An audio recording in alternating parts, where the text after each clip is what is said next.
स्वागत है दोस्तों। हिंदी साहित्य के टॉप 20 क्वेश्चंस लेकर के हम यहाँ पर मौजूद हैं और हिंदी व्याकरण के भी और भाषा के भी इसमें कुछ प्रश्न आपको मिलेंगे। आप क्विक सॉल्यूशन निकाल करके और छोटे वीडियोस में समझ सकते हैं कि आपकी तैयारी कितनी है। तो एक तरह से आप टेस्ट ले लीजिए अपनी तैयारी का। शुरुआत करते हैं। जुगुप्सा किस रस का स्थायी भाव है? ऑप्शन है विभत्स, करुण, अद्भुत, शांत। तो इसका जो सही उत्तर होगा वह होगा विभत्स। विभत्स रस का स्थायी भाव जुगुप्सा है।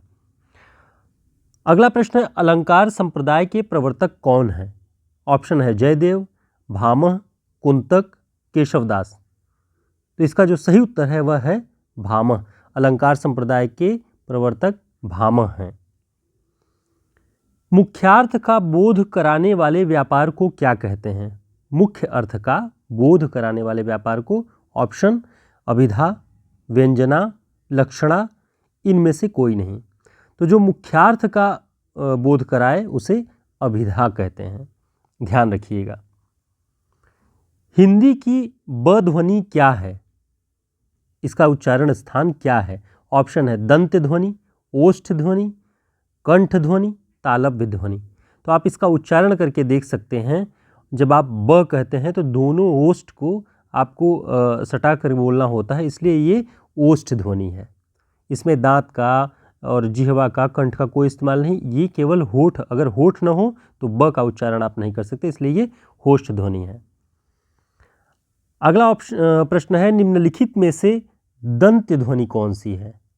ऐसी ध्वनि जो दांत के सहारे से निकलती है। ऑप्शन है क, छ, त, प। तो चारों का उच्चारण आप करेंगे तो पाएंगे कि त जो है जिह्वा जा करके दंत में टकराती है, दांत में टकराती है, तब इसका उच्चारण होता है, इसलिए त दंत ध्वनि है।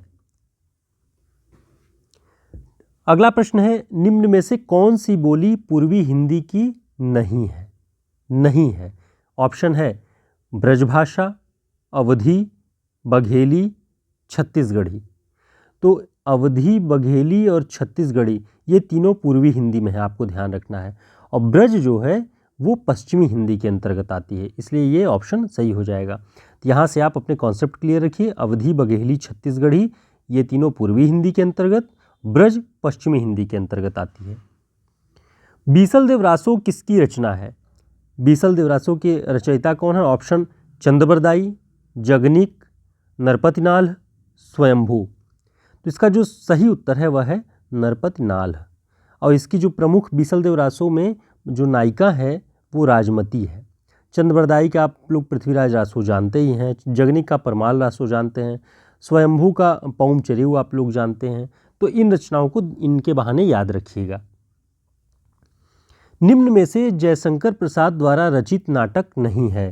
पूछा है कि जयशंकर प्रसाद द्वारा रचित नाटक नहीं है। ऑप्शन है अजातशत्रु, स्कंदगुप्त, ध्रुवस्वामिनी, तितली। तो आप तीनों ऊपर के तीनों को जानते हैं कि ये तीनों जयशंकर प्रसाद के नाटक हैं, अजातशत्रु, स्कंदगुप्त, ध्रुवस्वामिनी। तितली जयशंकर प्रसाद जी का उपन्यास है जो कि अपूर्ण है। ठीक। अगला प्रश्न है, कीर्ति पताका किस कवि की रचना है?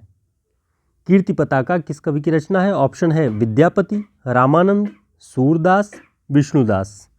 जो इसका सही उत्तर है वह है विद्यापति। कीर्ति पताका विद्यापति की रचना है। अगला प्रश्न है, हिंदी साहित्य के आदिकाल के लिए सिद्ध सामंत युग नाम किसने दिया है? ऑप्शन है आचार्य रामचंद्र शुक्ल, रमाशंकर शुक्ल रसाल, शिव प्रसाद सिंह, राहुल सांकृत्यायन। तो सही उत्तर है राहुल सांकृत्यायन। राहुल सांकृत्यायन जी ने हिंदी साहित्य के आदिकाल के लिए सिद्ध सामंत युग का नाम दिया। आचार्य रामचंद्र शुक्ल जी ने वीरगाथा काल नाम दिया। अगला प्रश्न है, किस लेखक के इतिहास ग्रंथ में सर्वप्रथम हिंदी साहित्य का काल विभाजन मिलता है? इसके पहले संग्रह किए जाते थे, कवियों के नाम लेकर के, उनकी रचनाएं लेकर के एक वृत्त संग्रह तैयार किया जाता था। लेकिन हिंदी साहित्य के इतिहास लेखन में सबसे पहला व्यक्ति जिसने काल विभाजन किया उसका ऑप्शन शिव सिंह सेंगर, महेश दत्त शुक्ल, आचार्य रामचंद्र शुक्ल, जॉर्ज ग्रियर्सन। तो जॉर्ज ग्रियर्सन का नाम सबसे पहले हिंदी साहित्य के इतिहास में काल विभाजन के लिए लिया जाता है। अब बाकी की रचनाओं को भी हम जान लेते हैं। शिव सिंह सेंगर का शिव सिंह सरोज, महेश दत्त शुक्ल का भाषा काव्य संग्रह, जो कि हिंदी भाषा में लिखा पहला हिंदी साहित्य का इतिहास माना जाता है, महेश दत्त शुक्ल का भाषा काव्य संग्रह। रामचंद्र शुक्ल जी का हिंदी साहित्य का इतिहास 1929 ईस्वी में, और जॉर्ज ग्रियर्सन का the modern vernacular literature of Hindustan, तो ये जॉर्ज ग्रियर्सन का है, इसे आप ध्यान रखिएगा। उपन्यास के तत्वों में कौन सा नहीं है? ऑप्शन है कथावस्तु, चरित्र चित्रण, कथोपकथन, रंग निर्देश। तो उपन्यास के जो प्रमुख तत्व हैं उनमें कौन कौन से आते हैं, कौन से नहीं? कथावस्तु उसका प्रमुख तत्व है, चरित्र चित्रण उसका प्रमुख तत्व है, कथोपकथन यानी संवाद भी उपन्यास के प्रमुख तत्व हैं, रंग निर्देश नाटक का तत्व होता है, इसलिए ये उपन्यास का नहीं है। अगला प्रश्न है, वाणी और अंगों द्वारा अभिनय जिससे प्रकट हो वे क्या कहलाते हैं? संचारी भाव, विभाव, अनुभाव और भाव। तो इसका जो सही उत्तर है वह है अनुभाव। अंगों और वाणी द्वारा जो प्रकटीकरण होता है वो अनुभवों की श्रेणी में आता है।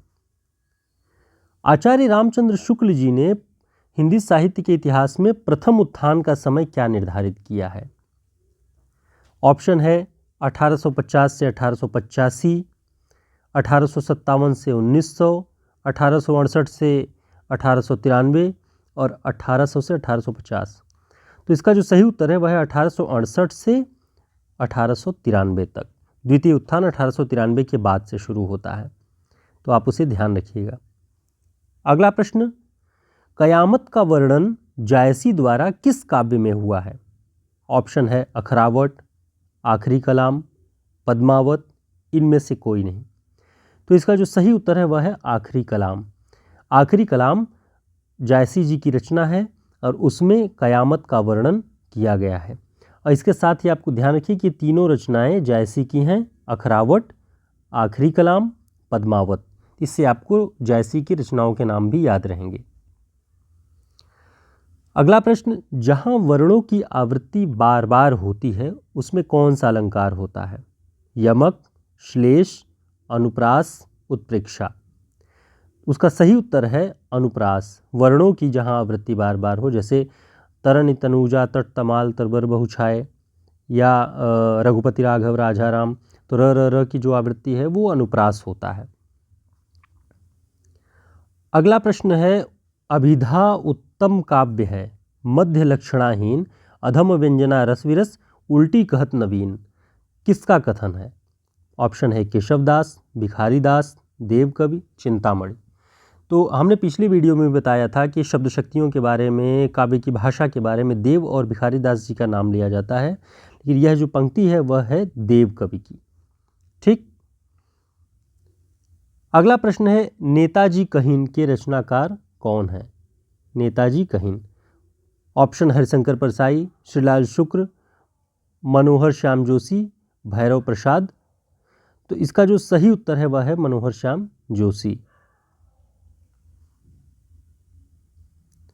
उत्तर प्रदेश सरकार द्वारा निर्मित लिपि सुधार समिति के जो 1947 में बनी, उसके अध्यक्ष कौन थे?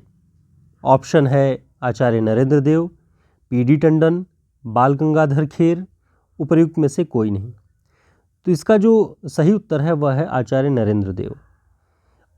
इस समिति की रिपोर्ट के आधार पर 1953 में लिपि सुधार परिषद का गठन किया गया था, जिसकी अध्यक्षता तत्कालीन उपराष्ट्रपति सर्वपल्ली राधाकृष्णन ने की। ये भी आप ध्यान रखिएगा।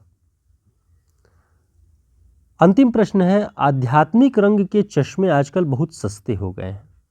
आचार्य शुक्ल जी ने यह टिप्पणी किस कवि के संदर्भ में की है? बिहारी, रसखान, मलूकदास, विद्यापति। इसका जो सही उत्तर है वह है विद्यापति। विद्यापति जी की रचनाओं के बारे में कहा गया कि श्रृंगारी रचना है या रहस्यवादी आध्यात्मिक रचना है, तो उस पर टिप्पणी करते हुए आचार्य शुक्ल जी ने लिखा कि आध्यात्मिक रंग के चश्मे आजकल बहुत सस्ते हो गए हैं और लोग उनके माध्यम से किसी भी श्रृंगारी रचना को आध्यात्मिक रचना सिद्ध कर देते हैं। तो ऐसी जो टिप्पणी है शुक्ल जी ने विद्यापति जी के संदर्भ में की थी। तो मित्रों, उम्मीद है आपको ये लगभग 20 प्रश्नों का जो ये सेट है आपको अपनी तैयारी का एक तरह से सेल्फ टेस्ट में बहुत मदद करेगा। आप इससे समझ पाएंगे कि जो सामान्य प्रश्न पूछे जाते हैं उनमें आपकी गलतियां न के बराबर होनी चाहिए। इसलिए हमने इस सामान्य प्रश्न पत्र का ये सेट आपको दिया ताकि आप यहाँ से अपने आप को जांच सकें। तो हम कल सुबह फिर एक नए मैराथन क्लासेस के साथ मिलेंगे। तब तक के लिए आप सभी को शुभकामनाएं परीक्षाओं की तैयारी के लिए। फिर मिलते हैं। नमस्कार।